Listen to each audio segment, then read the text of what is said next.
Míle go léir cóide agus tá fáilte ród. Welcome to Be My Guest with me, Mary Honan, on Lear Media TV, supporting the Samaritans, Limerick and Tipperary. And my absolutely spectacularly amazing guest today is the wonderful Professor Cathy LeBlanc, all the way from France, otherwise known as my friend Cathy. How are you? Oh, I'm fine. Thank you so much, Mary. It's such a pleasure to see you again. And thank you very much to invite me for your talk.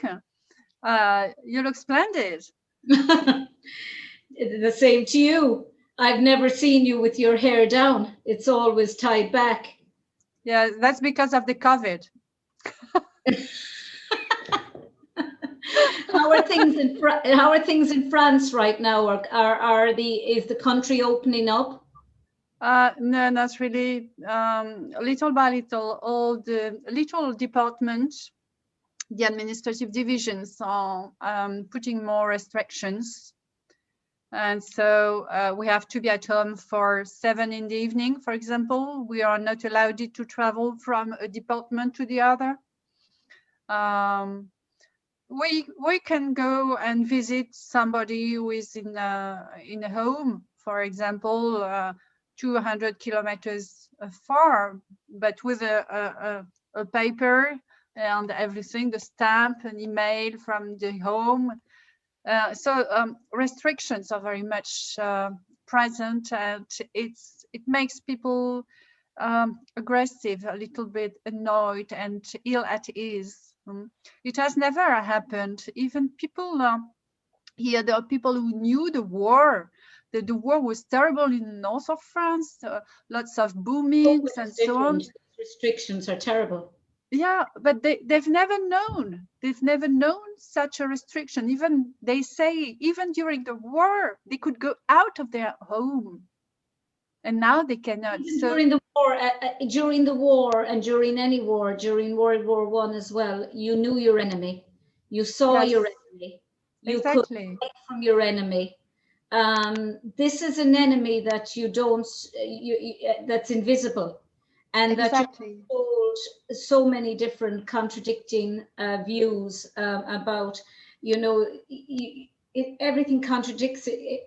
You can go into a supermarket and you're okay, but you can't go into a small shop, or you can't go past 5 kilometers, but you can go to here in this country, but you can go 4 kilometers and you're okay. And it's almost like, well, how intelligent is the virus that it knows 4 kilometers from 5 kilometers from 6 kilometers, or it knows if you're in by 7 o'clock at night, you're okay. But if you're out until 7:30, you're going to be hit by COVID.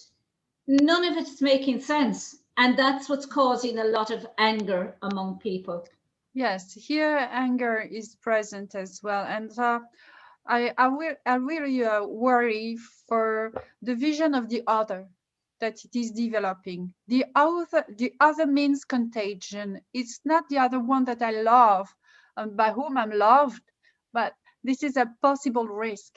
And I'm really afraid that it changed people's mind towards the other.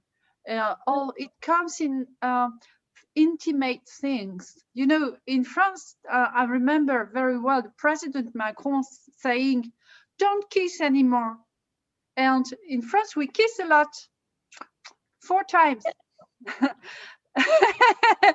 Isn't enough. In this country, you're lucky if you get 1. Yeah. So it's coming in our intimacy on things that inner in ourselves, and also in very emotional sphere, in the way we entertain relations with the other.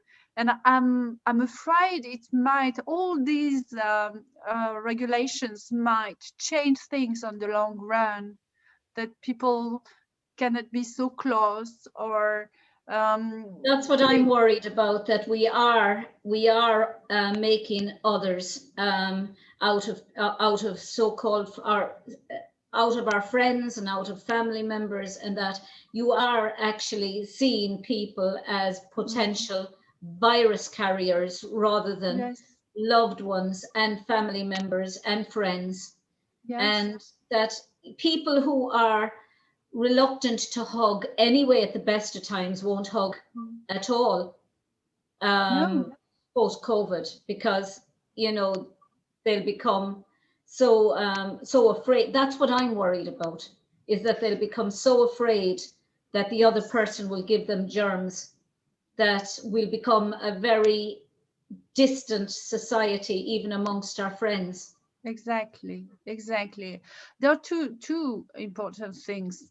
First of all, when you touch somebody, there's a hormone that is liberated in your body that's called oxytocin. Oxytocin. And it's the hormone of trust and love, any kind of love, spiritual, charnel, any kind of love. And this hormone is not liberated anymore because we don't touch each other. It's really a social factor. And then with the mask, we have to carry mask all the time. That makes that you don't read people's emotion on their face. So you don't exercise the human things that is in you. You don't improve it. You Exactly. don't enrich it by this reading of people's face. And I really, really worry about that. And for children as well, children who just see face, covered face, they don't learn about humanity. They don't learn about expression either, or how a No, baby learns from the moment, almost from the womb, how to express through their mother, how to express, how to they look into their mother's and father's eyes or people's eyes, and they see smiling eyes or they see sadness, and they mimic that. But if their only or their first connection with the world is to see a mask and not be able to see that visual expression on people's faces, it's going to affect them, because from 0 to 4 is the most impressionable and malleable ages for children. They learn so much in those 4 years. And if they can't learn to smile because they don't see stranger smiles, it's one thing seeing a parent smile, it's another thing seeing a total stranger smile to them. And if they're not able to see that total stranger smiling because then it's a stunting that we've never seen the likes of, or the world has never seen really the likes of, certainly not in the wars. You knew your enemy, you could see your enemy. They were dressed in a Nazi uniform, or they were dressed in a British uniform if you were on the Nazi side, but they are, or an American uniform, or what, an Allied soldier uniform. But now you can't see it, and it becomes. And you're in the Department of Philosophy in the Catholic University of Lille. yes, How is theology and philosophy. I'm a philosopher for theologians, which is very interesting. theologian and a philosopher? How did you get interested in theology, number one? And I know that when you do a PhD, all the PhDs in the humanities tend to be PhD in philosophy. Your subject area might be theology. In my case, it was English literature. But how did you get interested in those subjects? Because I know you're a very fine concert pianist. Yeah, well, the piano was the first thing I learned. I was 5 years old, and my mother's friend used to teach me because she saw I was interesting.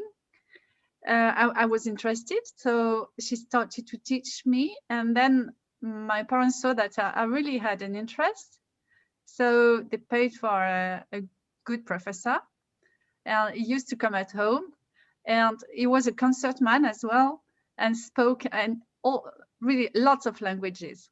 So sometimes he used to speak English or German or Italian. All the nuances he used to voice them in Italian. That was allegro, allegretto. That's where your love of languages came from, because Yes. your English is so perfect. I mean, Oh, you translate my work all the time for me, and your English is so good. It's exceptionally good. Do you know? And your English writing, the written English, but you also speak other languages besides French.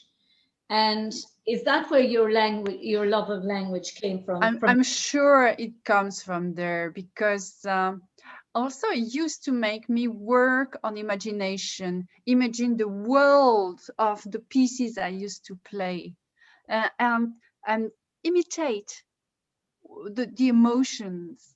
So I'm sure that my love for languages come from there. Also, my grandparents used to speak the dialect. Here there is a dialect in the north of France called ch'ti.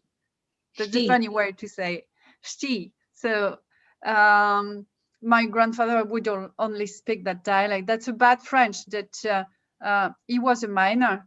The miners used to speak that rough French. my grandfather was a miner.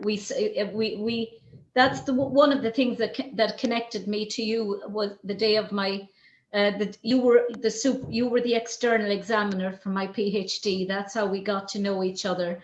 And Yes. when I walked in and I saw this, I'll never forget it, Cathy, and I'll never forget you for it.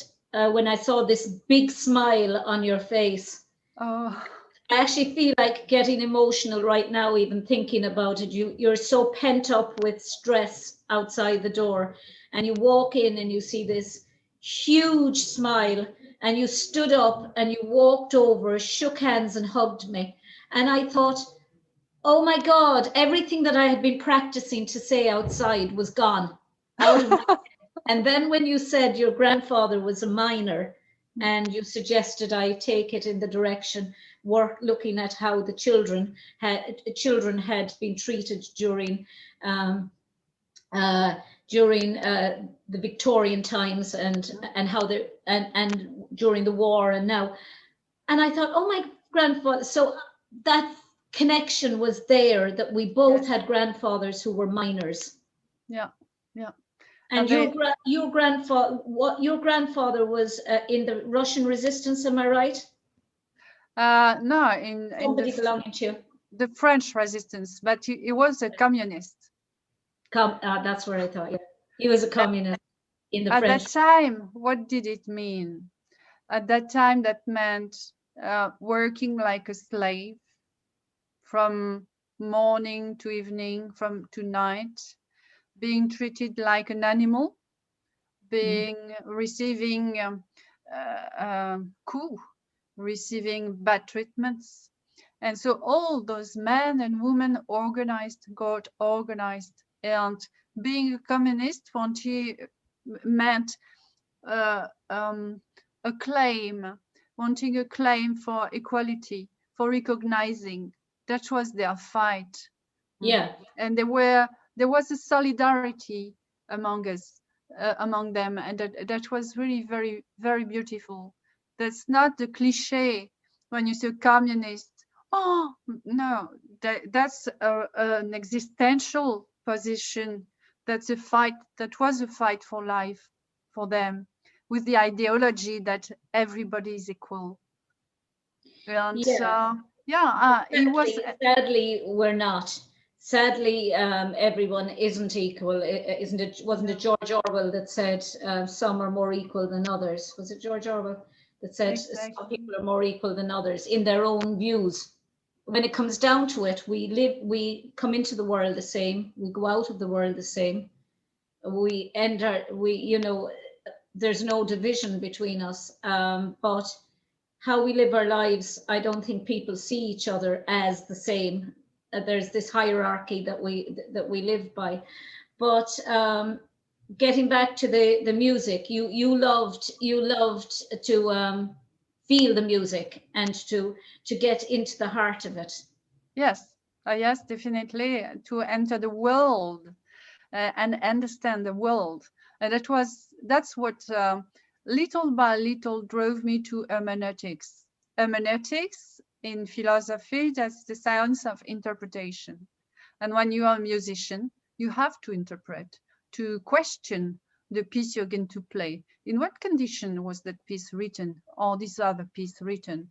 I made lectures on Chopin, and a prelude, when you hear a repeated note and repeated, and it's a syndrome of repetition. It's the trauma in Chopin was suffering, and you can perceive it in his work, and you have to think of it when you play. You cannot play Chopin and being, no, that's, you have to put yourself in the mood, try to imitate what he must have felt at a given moment. And that's what I've learned with that professor who was really a very, very good professor. I was very lucky to be able to teach with him.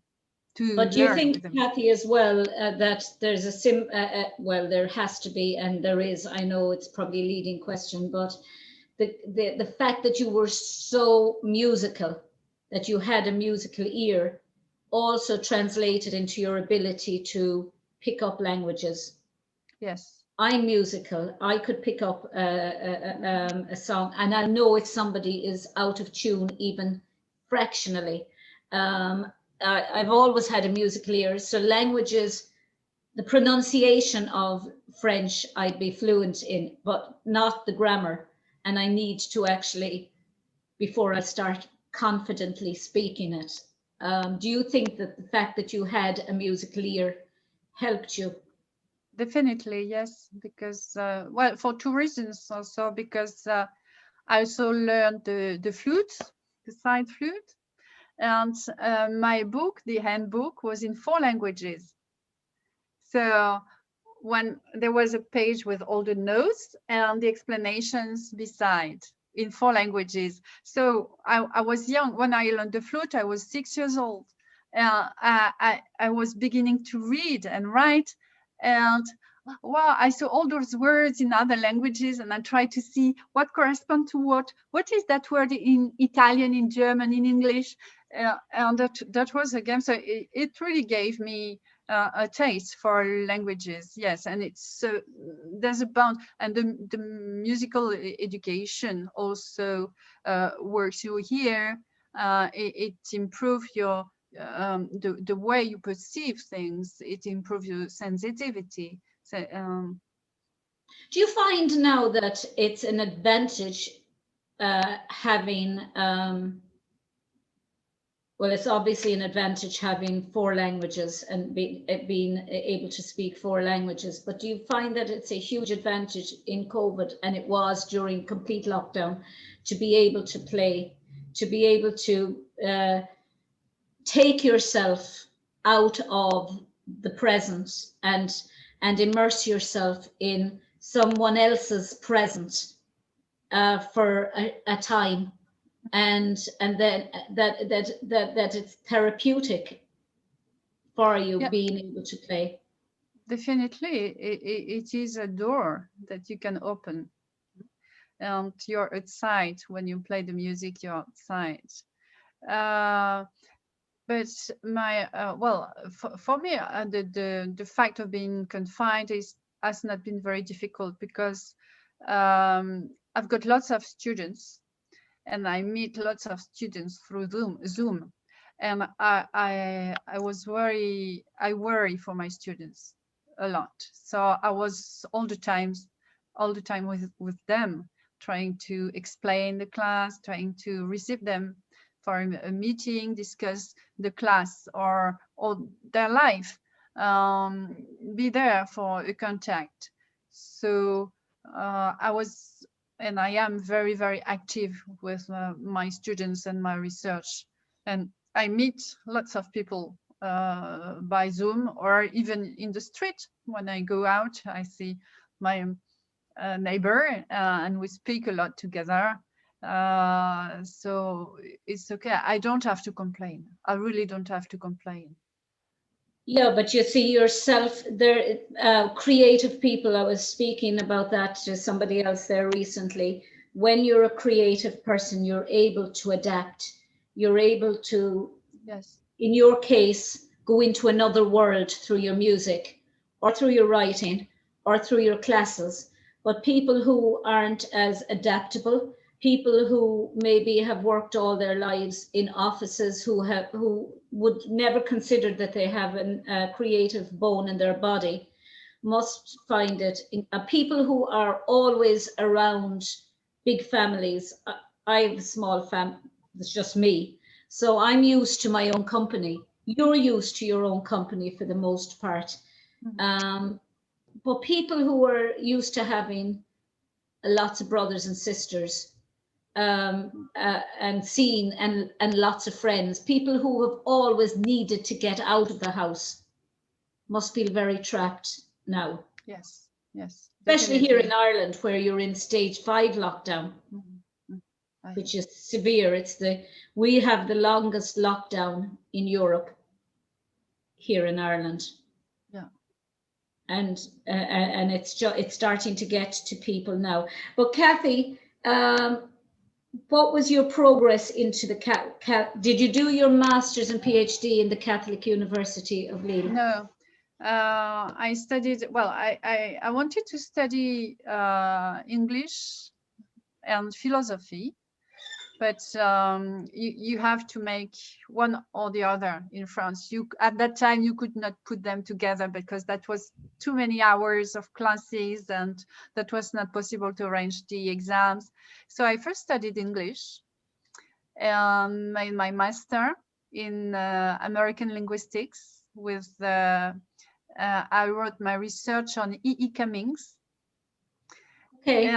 And then I made I found a job quite easily at the university because they wanted somebody who could teach English to musicians, to students in music. Okay. And I could explain everything, all the technical language, and make a good class on that. So I found a job there. And with that job, I started my study in philosophy. And I made all my study in philosophy, and that was in the public University of Lille. I studied 1 year in Colchester University as well, linguistics. Okay. And then I had to find somebody for my doctorate thesis. So I found really a very, very good specialist. And I wrote my thesis on Heidegger because I wanted to question all the existential things in Paris, in the Catholic Institute of Paris. And it was really brilliant. And then I made the postdoc. And I found a job in the Catholic Institute in Lille. It's a magnificent college. I mean, yes. You know, every time I go there, every year I go there, I take photographs as if it was going to change from the previous year. But the stonework is just, and it's very, very specific to Lille. It's very different from the rest of France. I think your background has completely changed. You notice that? Oh, look at it. Yeah. My glasses, I have to put my glasses on to see that. Look, the architecture is just, I just think it's breathtaking. And it makes me homesick now because France is my spiritual home. Ever since the first day I set foot in France, I've always felt this connection to it. No idea why, but when I went to Lille, I was just like so taken by the red brick. It's an unusual shade of red. It's not like the red we have in this country, which is predominantly Georgian red. It's a kind of a pinky red.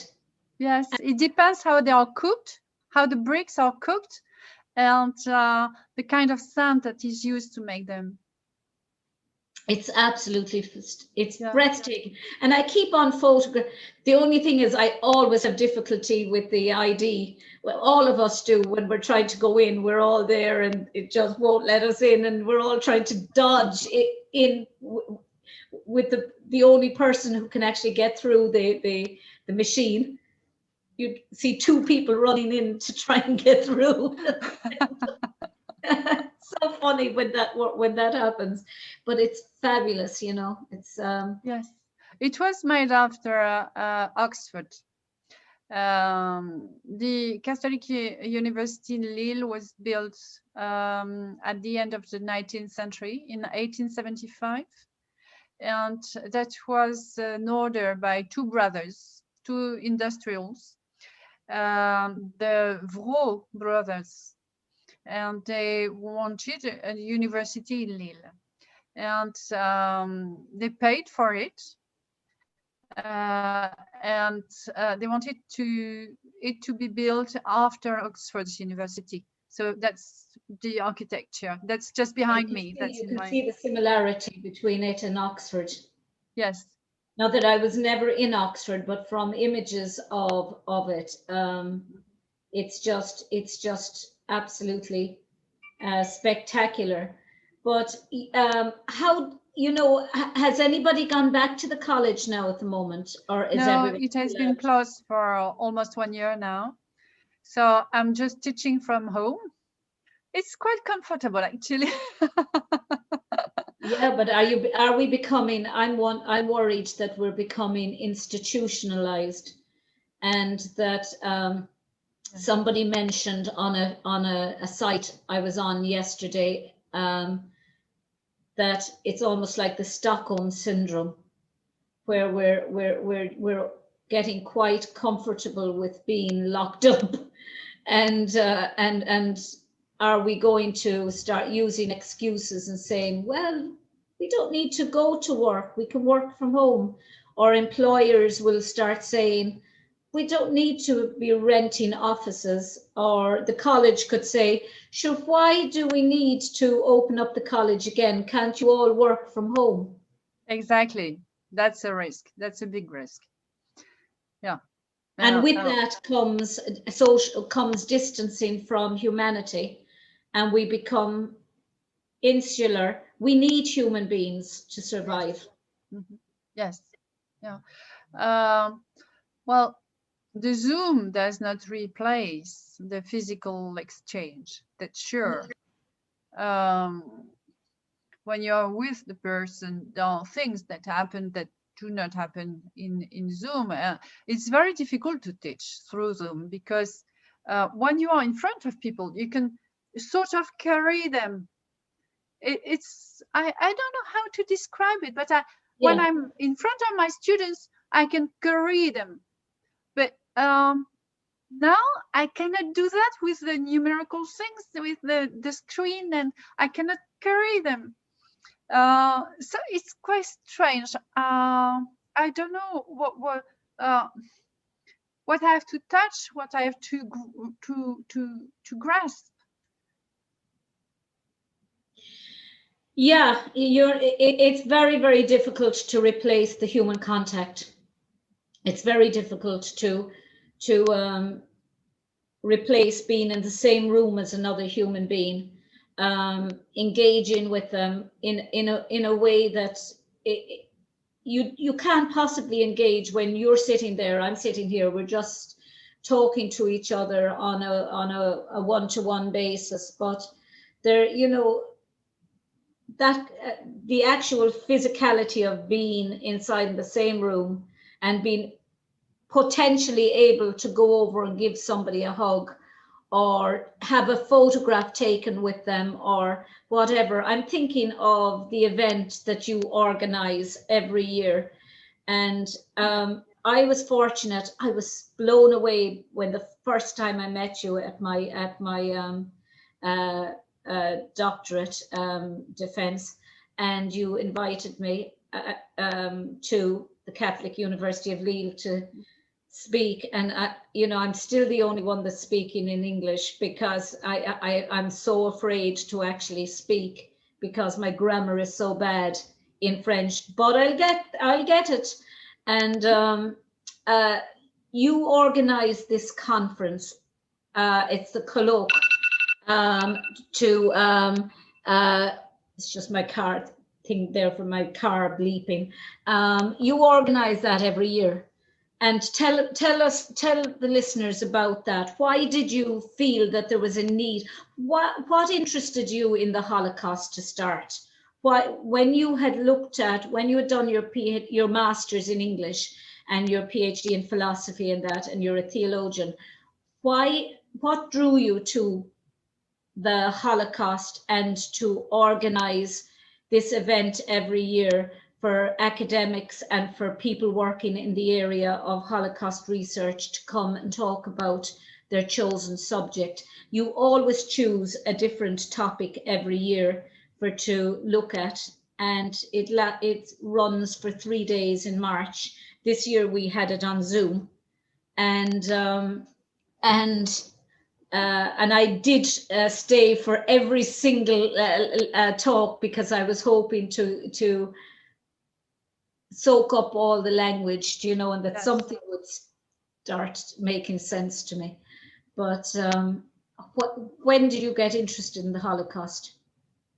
Oh, well, first of all, we spoke of my grandfather, and he was a resistant. He organized the whole network of resistance here in the north of France. So when I was a little girl, I often heard him speak of that and why he did that. So, but then I forgot, and I think I did not realize what that meant, and that my grandfather did something like that, and other people not. But I was always interested in injustice, people being badly treated or tortured. And one day, a student came to see me, and he asked me if I could translate a book into French. That was a book about Mauthausen camp, Gusen camp. Yeah. I said, okay, I have to see the book. And I could not say no, of course. And I saw the book and I said, okay, I'm going to see what I can do. And I started the translation. And he told the association that I was okay for the job. And the association, Buchenwald Association, called me and asked me if I could be the translator of an old survivor, an old Canadian survivor called Headquarter Edwards. I said, yes, of course, great. And so I went there to the Congress, and there was Ed. Oh, he was brilliant, Ed. And I translated all that he said, and his stay in Buchenwald camp. Although he was a prisoner of war, there was a violation of the Geneva's Convention. No? And I really took a great interest in that. And so I thought I could organize something in my university. And Dominique Durand, the president of the association, said, you could speak of forgiveness here with the theologians. I am not a theologian, I'm just a philosopher. But there are many things in common. You could speak of forgiveness. Say, okay, I'm going to try and organize a symposium on forgiveness in the context of deportation. And then I thought that would be really interesting to have a symposium every year, a thorough study on a theme, specific theme. That's what we did. There was forgiveness, fraternity, brotherhood in the context of deportation, the body, writing, the word, speech, language in the context of the deportation, justice, religion, humanity, and this year that was memory. And that's very interesting because all the group is working every year, and it makes a real team. And it seems everybody is connected because when we meet every year, there are so many connections, so many game of mirrors. And everyone is from different countries. I mean, Yes. France, Italy, Germany, Switzerland, Austria, United States. Ireland, there's one particular core group who are kind of there every single year, core group of us every year, and it's like meeting friends. Yes. And yes. As yet, I'm looking at them and smile. I'm like the baby smiling at people without the mask, and I understand most of what they're saying, but I'm afraid of my life to say anything in case I'll make a fool of myself. Oh no, you never make a fool of yourself, and your job, what you do, is really very, very, very valuable and beautiful. And yes, there are people from everywhere. Paul was there last week, and Paul is from the United States. That means that he was there as it was 1 o'clock in the morning. I know. So it's really, I also have that feeling that it's a great family. It's like my family. Yeah, I know it sounds probably don't know, but I look on you all now, this little group that we have together as family. Do you know, because it's 5 years. This is the 5th year think I've been at it, and it's just like meeting up with family members who've all lived in different countries all over the world, Yes. And all speaking different languages, but yet we all speak the language of tolerance. Exactly. That's and exactly unity. It. Yes, definitely. And there's so much benevolence, so much love also. Yeah. It's always a great pleasure to gather every year and meet in the restaurants in Lille in the evening. Yeah. I was going to say, and lots of food eating, and lots of laughing, and what was I going to say? How difficult was it this year for you?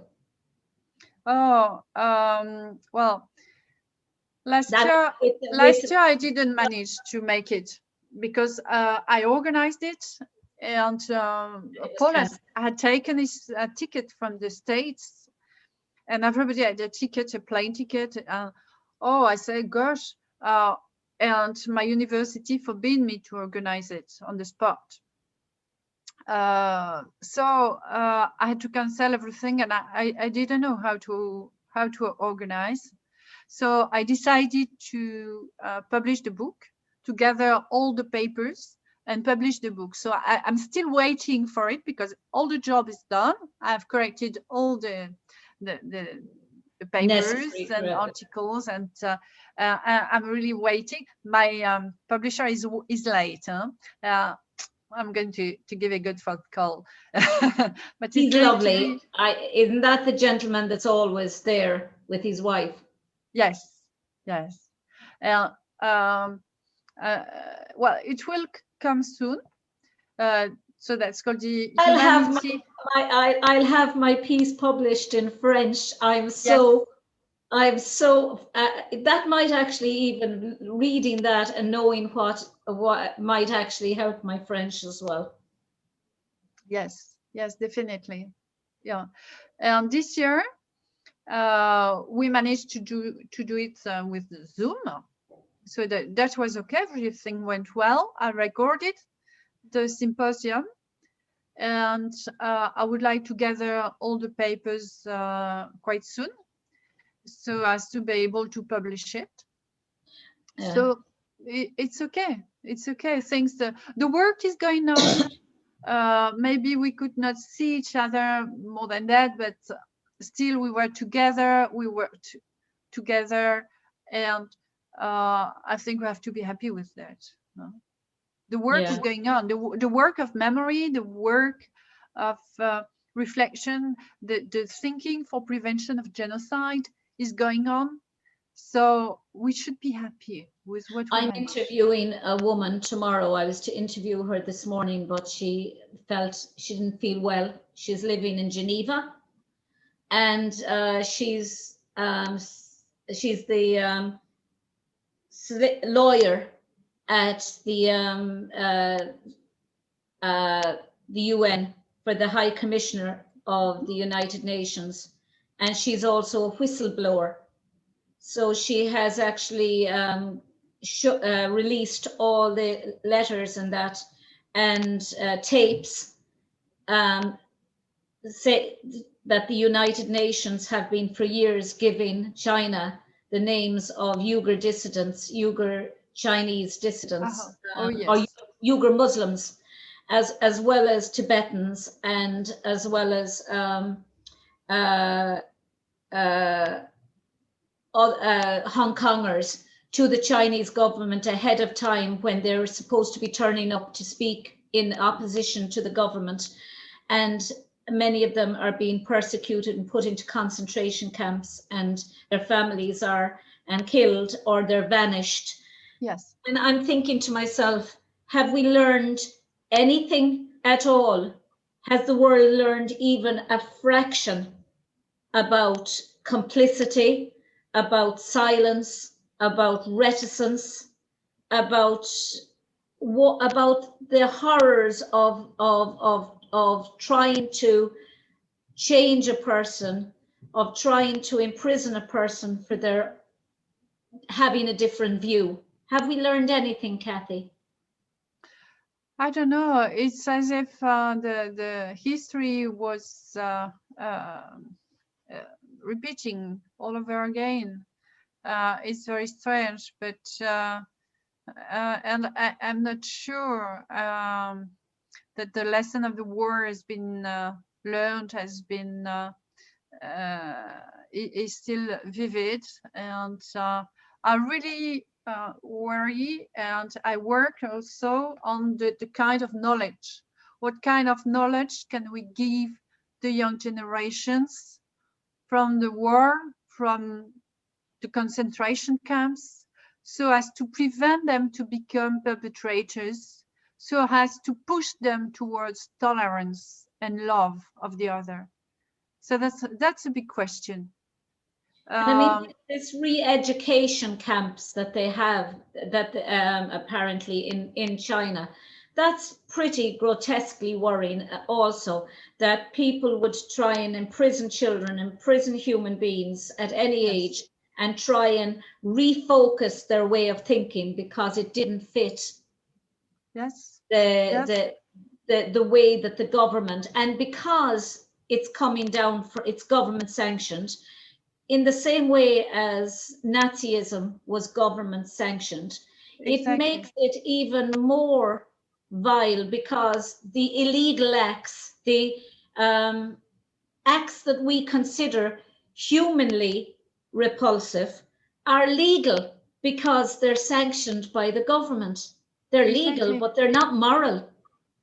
That's exactly what, that was the conclusion of the symposium on justice. Yeah. Justice in the context of deportation, justice in the context of Nazism was reversed down. They did the bad for people's good. That's everything is the way around. Instead of good, instead of something being good for you, it's bad for your good health. Exactly. Yeah. So everything is reversed. That's fake. We are not in the truth. We are in a manipulation of truth, in a manipulation of values. And totalitarian regimes push to intolerance. Well, Cathy, what's particularly scary about, I suppose, Emma Riley is her name, and she works for the High Commissioner of the United Nations Human Rights, and she said that he was one of the people who was actually giving the names of these Uyghur Muslims. But what's scary is that this is an organization that is claiming to be an organization that's protecting the human rights of people, and whom we generally see as being the omnipotent place where and group of people who, if you're really in dire straits, you go to them and they see justice as being done. They're the scales of justice, but they're actually tipping the scales of justice away from defending, if this is true, away from defending the very people they're supposed to be defending. And that makes, and the fact then that they are immune from prosecution, they have diplomatic immunity, means that there's very little comeback for people like Emma Riley, who is trying to sue them. So she has to go through other ways of bringing the case forward, because they don't really have, they're diplomatically immune to any crime. Yeah. No. And that's pretty scary when an organization that you're supposed to trust is working against you. Yeah. Well, that's also the problem of companies of security in Syria, in Iraq. I've written an article about that, and they've got an impunity that's incredible. The impunity they've got, they can do anything because it's covered by the will to re-establish the law or order. That they can do anything. They killed civilians. Impunity is very important.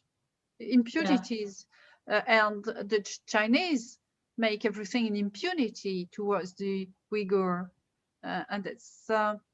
And apparently, from what she says, the Chinese, they're giving this information to the Chinese because they don't want the Chinese to be on their bad side, if you like. They need the Chinese monetarily so much that they're willing to give just to be in the good graces. That's, I mean, surely an organization such as the UN, having learned so much from World War II, should be the arbiter or the balance between good and evil, the person that actually or the organization that is absolute in its efforts to try and bring about justice and truth. It shouldn't be concerned about whether it offends one particular member or not. Yeah, I think the only solution is a diplomatic solution, and there has to be a strength, and people, the great countries, the continents have to gather around this question and make pressure on China so as to demand truth and to have measures. But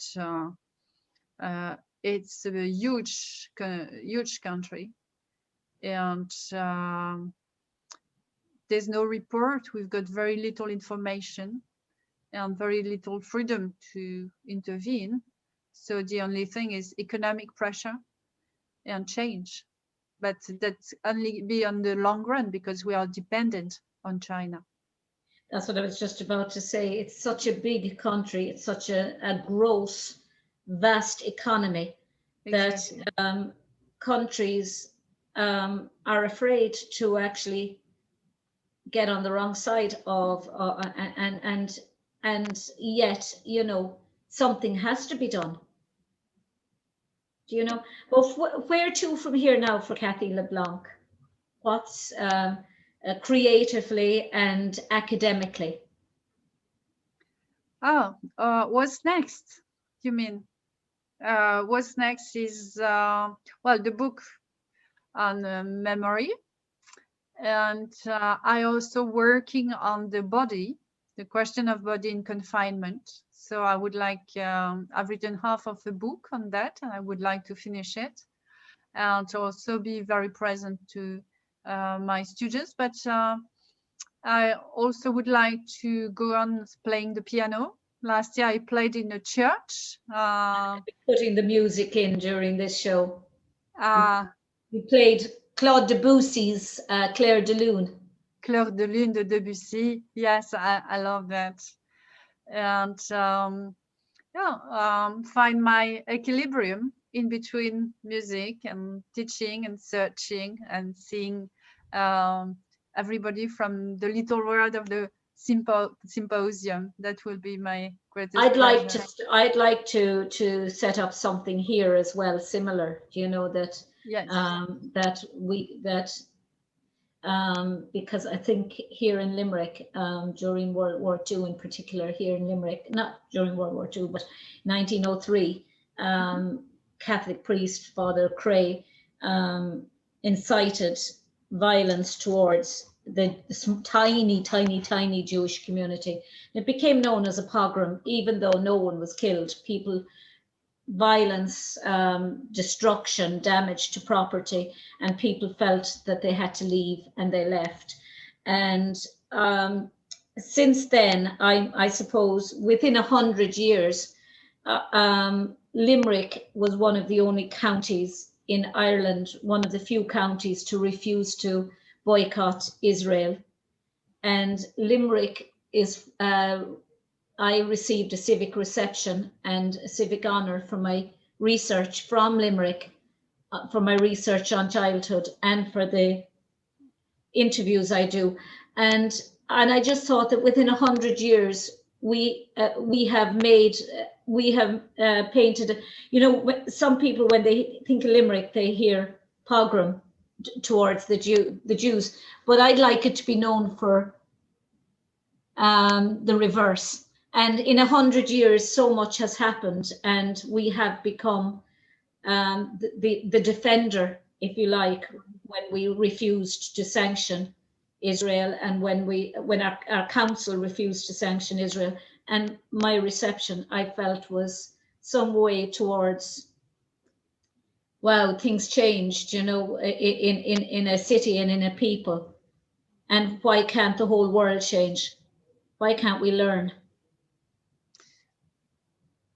We need to start again and again and again, and teach to children, try to work the notion of peace, love, of course, tolerance. All those values have to be taught to very young children, and there has to be reminders all the time. But philosophy is taught in schools in France at a very young age. Oh, not so young. It's in the class of baccalaureate, when people, the youngsters are 17. So it's old. They could be philosophy at an early age. That would be very interesting. I think it should be introduced at primary school, as primary level, in you know, even if it's just you know, Derrida and breaking down and deconstructing and all that. But because it teaches children to be critically think. Yes. And I think I worry that our ability to critically think is dying out. People want this is either the answer or that's the answer. There's no, you know, this. Before we finish up, Cathy, what is your view on censorship within schools, and that certain schools refusing to allow certain lectures in because they have what they term as views that they might not agree with? I am of the view that we should listen to people, whether you disagree with them or not, and critically analyze what they're saying, find out why they believe that way, and argue with them. And I think that comes from having a background in philosophy, in a sense, that I think that schools that don't teach critical thought, we're breeding or rearing a nation of future adults who won't be able to critically think. They just want to take in what they agree with. Yeah. They don't want to take in what they disagree with and argue. We don't have much censorship here. Yeah. There's pedagogic freedom in schools, in public schools at least. And it's basic, yes, to develop the critical mind. Otherwise, you can have any ideology, you can do whatever you want with people. I think that children are little adults. They can be confronted to problematics coming from the world of adults. Yeah. They should be. Otherwise, they will be children all their lives. Some are. And they are vulnerable. They are afraid. They don't develop their courage. We have to be brave also, and to try and make things as well as possible, but teach every possible topic that will develop their critical mind. That's exactly true, because America now, you see all this tearing down of statues and trying to get rid of Little House on the Prairie, and trying to remove Dr. Seuss, and instead of because it's considered racist, and yet instead of just sitting down and discussing Dr. Seuss in school, or discussing Little House on the Prairie in the context of race, in the context of otherness, in the context of hospitality, or in the context of understanding or compassion. Yes, and this movement should not forget that things develop in a certain context. And when people made the Little House in the Prairie, they did not have bad thoughts at the back of their heads. They did not have bad thoughts, but you have to comment what you see, and you don't have to suppress everything that exists. You cannot suppress history because you don't like it. You can't. You just can't erase history and just block it. It happened, and we have to discuss it so that it doesn't happen again. Yeah. Well, Cathy, thank you so very much for being my guest today. Thank you very much, Mary. I wish you all the best. I still want to tell you congratulations for your beautiful work. And the lecture you made last week will be published in the next book. And we are waiting your lecture from last week. Thank you so much, Mary. Thank you very much. Merci beaucoup, Cathy. Merci, Mary. De rien. Bye-bye. Bye-bye. Bye.